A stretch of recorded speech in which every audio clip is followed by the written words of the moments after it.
নমস্কাৰ আজি হৈছে 17 ডিসেম্বৰ অসমৰ লগতে ভাৰতবৰ্ষৰ বিভিন্ন প্ৰান্তৰ পৰা ইতিমধ্যে জুবুক খোলা হৈছে ৰাতিপুৱাৰ কেইবাটা বিশেষ ডাঙৰ খবৰ আৰু জৰুৰী খবৰ আজিৰ আমাৰ প্ৰথমটো খবৰ হৈছে অংগনবাড়ী ৰন্ধন আশা কৰ্মী সহায়িকাৰ বাবে এক বিশেষ ভাল খবৰ হয় অংগনবাড়ী ৰন্ধন আশা কৰ্মী সহায়িকাৰ বাবে আইছে ভাল খবৰ শীঘ্ৰে বৃদ্ধি পাব পাৰিশ্ৰমিক ভাল খবৰ আহিল অংগনবাড়ী ৰন্ধন আশা কৰ্মী সহায়িকাৰ বাবে শীঘ্ৰে পাৰিশ্ৰমিক বৃদ্ধি পাব অংগনবাড়ী ৰন্ধন আশা কৰ্মী সহায়িকাৰ কলনী বৃদ্ধিৰ বাবে ৰাজ্যৰ বিত্তীয় আয়ুক্তৰ নেতৃত্ব গঠন কৰি দিয়া হৈছে এখন কমিটি পৰামৰ্শৰ ভিত্তিত অহা বৰ্ষৰ বাজেটত কৰা হ'ব নতুন ঘোষণা সংবাদ মাধ্যমত মুখ্যমন্ত্ৰী ডক্টৰ হিমন্ত বিশ্ব শৰ্মাৰ ডাঙৰ ঘোষণা পৰৱৰ্তী খবৰটো হৈছে ৰাজ্যৰ লগতে দেশবাসীৰ বাবে এক বিশেষ গুৰুত্বপূৰ্ণ খবৰ হয় পেৰাচিটামল সেৱন কৰা সকল সাৱধান বৃদ্ধি হ'ব পাৰে হৃদৰোগ কিডনিজনিত সমস্যা জ্বৰ উঠিলে আপুনিও সেৱন কৰে নেকি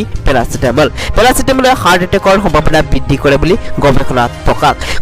প্ৰকাশ পাইছে উদ্বেগজনক তথ্য বৃদ্ধি হ'ব পাৰে হৃদৰোগ কিডনিজনিত সমস্যা 65 বছৰ আৰু উৰ্ধৰ লোকৰ মাজত দেখা দিব পাৰে বিভিন্ন সমস্যা ইউকে নটিংহাম বিশ্ববিদ্যালয়ৰ গৱেষণাত প্ৰকাশ পাইছে এই তথ্য এই ঔষধ সেৱনে বৃক্কৰ ৰোগ হৃদয়ক্ৰিয়া বন্ধ আৰু হাইপাৰটেনছনৰ আশংকা বৃদ্ধি কৰে প্ৰায় 1,81,000 লোকৰ মাজত চলোৱা হৈছিল পৰীক্ষা গৱেষণাৰ বাবে পেৰাচিটামল সেৱন নকৰা লোকৰো পৰীক্ষা কৰা হৈছিল স্বাস্থ্য পেৰাচিটামল সেৱন কৰা সকল সাৱধান পৰৱৰ্তী খবৰটো হৈছে ৰাজ্যৰ লাখ লাখ নিবনুৱা যুৱক যুৱতীসকলৰ বাবে এক বিশেষ ভাল খবৰ হয় আপোনাকো ঋণৰ প্ৰয়োজন হৈছে নেকি 24 ঘণ্টাৰ ভিতৰতে ঘৰতে বহি লাভ কৰিব ঋণ আপোনাকো ঋণৰ প্ৰয়োজন হৈছে নেকি এটা ফোনতে ঘৰত বহি লাভ কৰিব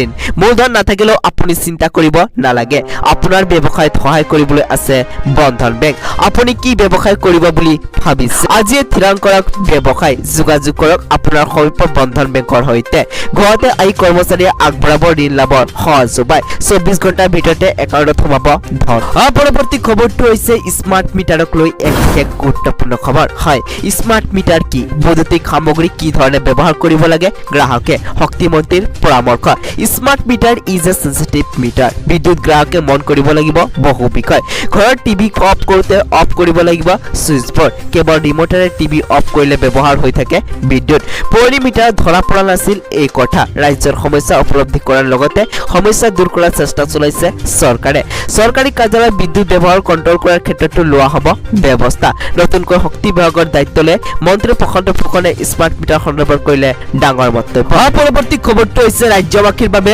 আন এক বিশেষ গুৰুত্বপূৰ্ণ খবৰ হয় বিধায়ক আমিনুলৰ দুৰ্গত খহনীয়া কংগ্ৰেছলৈ গ'ল 5 শতাধিক এআৰডিএফ কৰ্মী নিৰ্বাচনৰ পূৰ্বে এআৰডিএফত মুখ্যম আঘাত ধিংগৰ বিধায়ক আমিনুল ইছলামৰ দুৰ্গত বৃহৎ খহনীয়া একেলগে 5 শতাধিক এআৰডিএফ নেতা কৰ্মীয়ে এৰিলে দল এআৰডিএফ ত্যাগ কৰি নেতা কৰ্মীয়ে যোগ দিলে কংগ্ৰেছ আমিনুল ইছলামৰ নিজ গাঁও পৰমাই বেটিত 5 শতাধিক এআৰডিএফ কৰ্মীৰ দল ত্যাগ বিধায়ক নুৰুল হুদ্দাৰ উপস্থিতিত এআৰডিএফ নেতা কৰ্মীয়ে যোগ দিলে কংগ্ৰেছ